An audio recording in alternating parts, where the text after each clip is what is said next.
Go right ahead. I have a question about free will.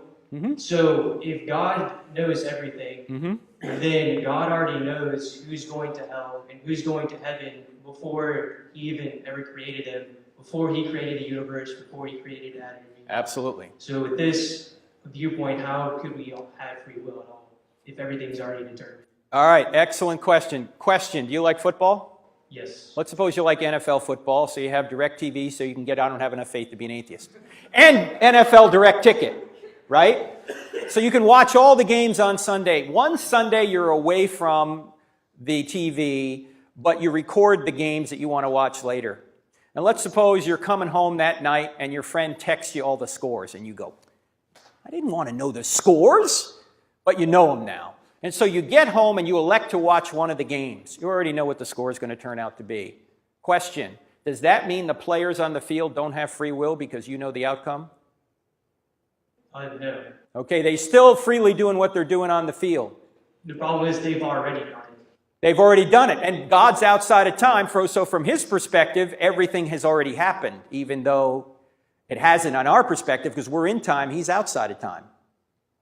So God knows the end from the beginning. That's how He can do prophecy, obviously. He's all-knowing as well.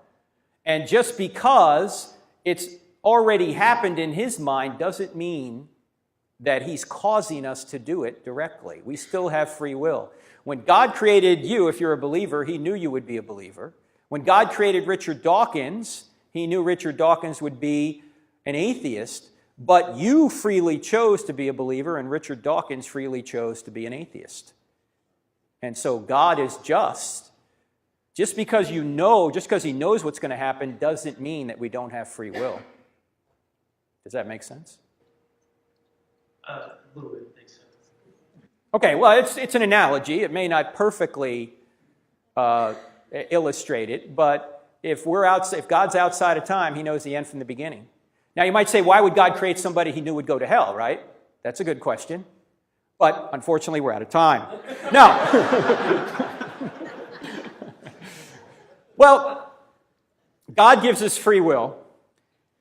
And let me ask you this question. Is God obligated to not create or allow us to create people through intercourse if somebody is going to turn out to be an unbeliever? Is God obligated to stop that creation? I don't think He is. Suppose the first two people are going to be Christians, and then the third person that comes along is going to be an atheist. Does that mean God can only make a universe of two people? No. Not only that, if you're a Christian, I can almost guarantee you, in fact, I can guarantee you, you wouldn't be here if it wasn't for atheists. Why? Because I'm sure there's atheists in your bloodline. There's unbelievers in your bloodline. There's unbelievers in my bloodline.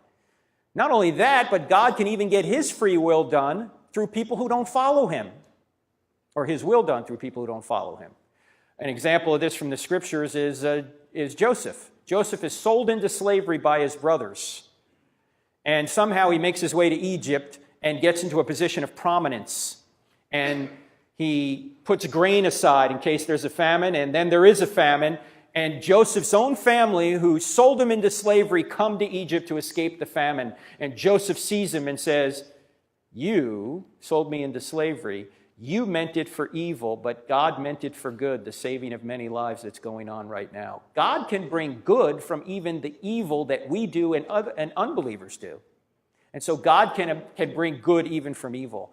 So God allows people to be created because they freely choose to either believe Him or not to believe Him, even though He knows what they're going to do.